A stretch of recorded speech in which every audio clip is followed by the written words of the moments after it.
Itu adalah pabrik tua di Anta Branta, sudah lama ditinggalkan tapi masih berdiri. Di masa lalu itu dipenuhi dengan pekerja, tapi sekarang tidak ada yang melewatinya, selain satwa liar sesekali. Namun pada suatu malam di bulan Juli 1949, 4 remaja memutuskan bahwa itu akan menjadi tempat yang baik untuk dijelajahi. Pintu masuk ke pabrik adalah pintu kayu besar yang tampak kuno yang terkunci rapat. Para remaja itu mencari-cari jalan masuk lain, tapi tidak dapat menemukannya. Apa yang mereka temukan adalah sebuah kotak kunci besi tua. Setelah berupaya, mereka berhasil membuka kotak itu dan menemukan sebuah cincin dari 12 kunci baja tua berkarat di dalamnya. Akankah kunci tua ini membuka pintu kayu? Akankah mereka menemukan sesuatu di dalam yang akan membuat malam pembobolan mereka sepadan? Andai saja mereka tahu bahwa dengan membuka kunci pintu, semua yang mereka temukan adalah kengerian sejati. Karena mereka baru saja menemukan SCP-004, lebih dikenal sebagai 12 kunci dan pintu. Tidak lama kemudian, sheriff setempat menerima telepon dari 3 remaja yang panik. Mereka menjelaskan bahwa ketika mencoba masuk ke pabrik, salah satu teman mereka hilang. Pihak berwenang setempat dengan cepat dikerahkan, menahan ketiga remaja itu dan memulai pencarian penuh di halaman pabrik. Petugas Departemen Sheriff Pencarian akhirnya berhasil menemukan petunjuk tentang apa yang terjadi pada remaja yang hilang. Tapi itu bukan pertanda baik, itu adalah tangan yang terputus. Dan yang lebih meresahkan adalah bahwa itu tidak ditemukan di luar pabrik. Tidak, itu ditemukan lebih dari 8 km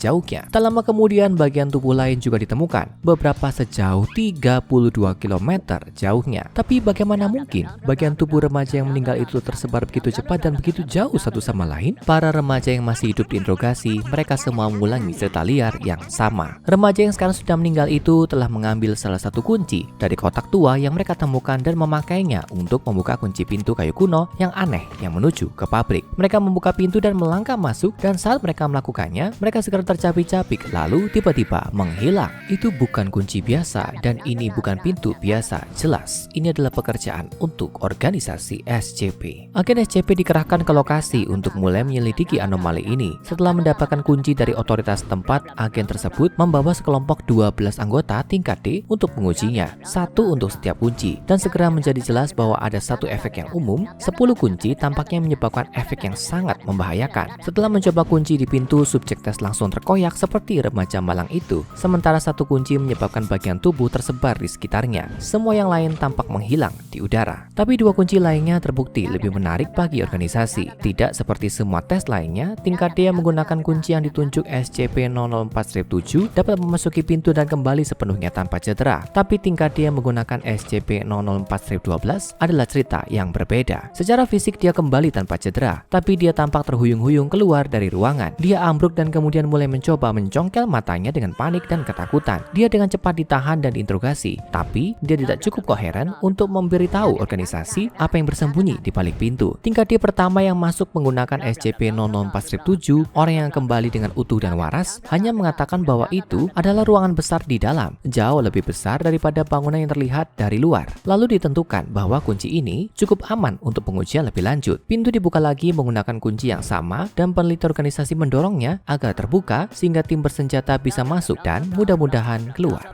Eksplorasi singkat dari ruangan besar itu menunjukkan beberapa sifat anomali yang jelas. Tidak hanya ruangan itu tidak mungkin diukur dan mungkin ukurannya tidak terbatas, itu juga tampak mustahil untuk menyinari cahaya apapun di ruangan di luar pintu masuk, dan orang-orang di dalamnya adalah satu-satunya objek yang dapat dirasakan atau diterangi. Apapun ruangan ini, itu menyimpan rahasianya. Jelas lokasi itu perlu disegel. Semua saksi awal yang tahu terlalu banyak dimusnahkan. Organisasi sedikit lebih senang dengan pemusnahan di tahun 40-an, dan lokasi itu dengan cepat disegel karena berbahaya terkait dengan pengaturan terselubung. Pagar ditempatkan di sekitar lokasi sehingga tidak ada lagi remaja menjelajah. Catatannya tidak akurat dan tidak lengkap, tapi apapun yang terjadi di balik pintu itu, selama pengujian awal antara tahun 1949 dan 1950, organisasi itu memutuskan bahwa mereka telah cukup belajar. Anomali ruang waktu yang terjadi di dalam SCP-004 dianggap terlalu berbahaya untuk dijelajahi lebih lanjut, dan lokasi itu ditutup dengan semua pengujian ditangguhkan. Apapun yang bersembunyi di balik pintu itu akan menyimpan rahasianya, dan lokasi itu tampaknya mudah diamankan dan ditahan. Tapi itu masih jauh dari akhir SCP-004,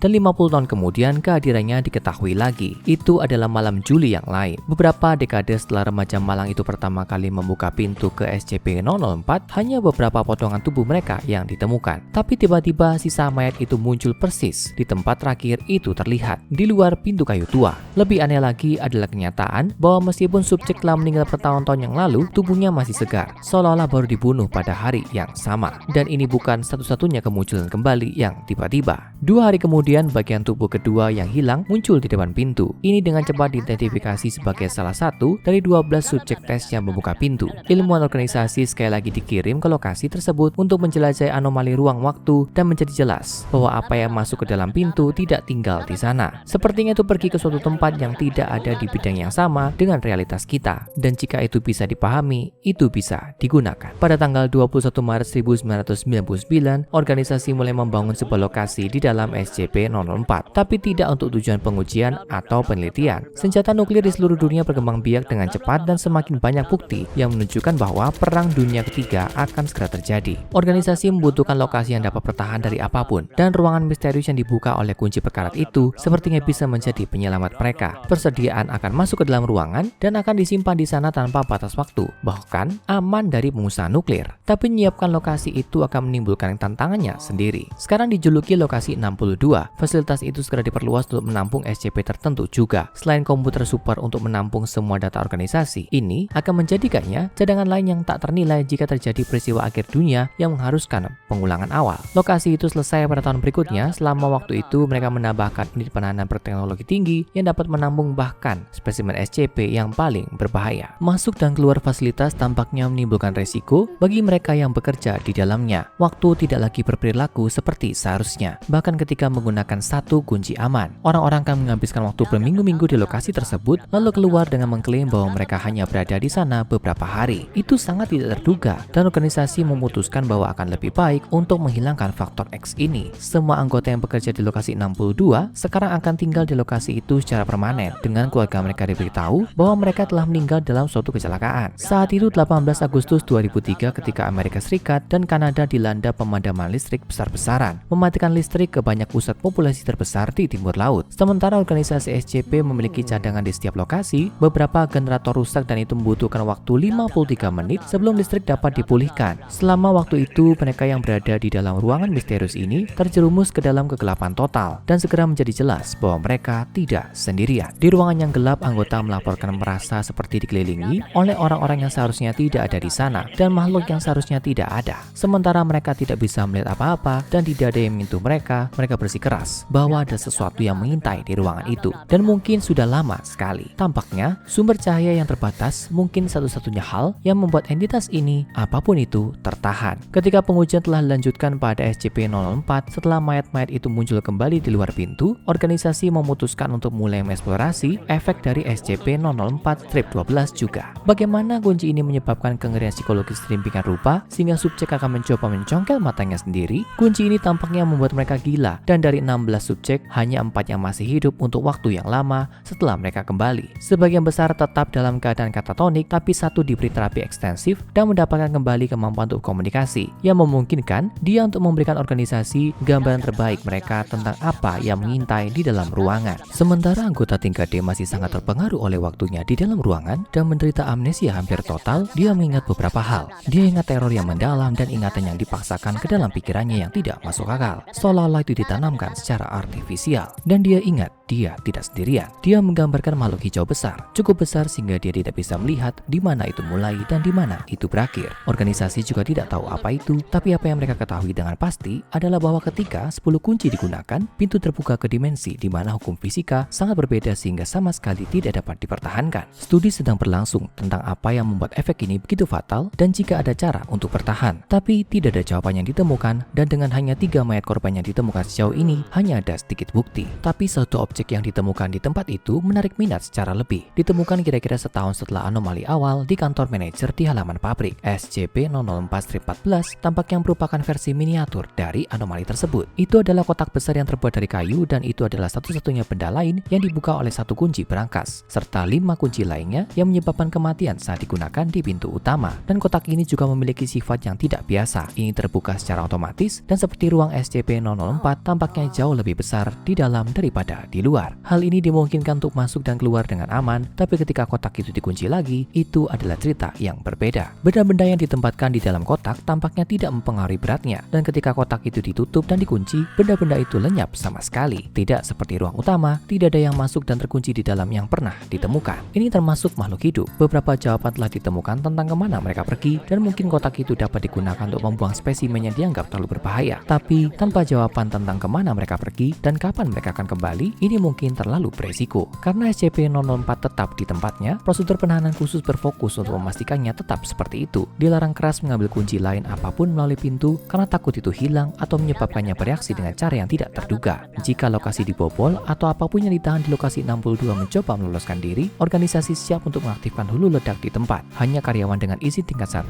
yang dapat mengakses lokasi dan hanya tingkat 4 ke atas yang dapat menggunakan kunci. Dengan semua mengetahui bahwa setiap upaya untuk melepas kunci dari lokasi akan mengakibatkan pemusnahan segera. Untuk saat ini SCP-004 tetap dipagari dengan hanya eksperimen tertentu yang dilanjutkan saat organisasi mencoba mengungkap misterinya. Tapi apapun yang bersembunyi di balik pintu kayu tua itu menyimpan rahasianya dengan baik. Sekarang untuk lokasi lain yang tidak mematuhi hukum fisika, tonton SCP-354 Kolam Merah atau tonton SCP-823 Karnaval Horor untuk lokasi lain yang tampaknya normal dengan bahaya yang tak terduga.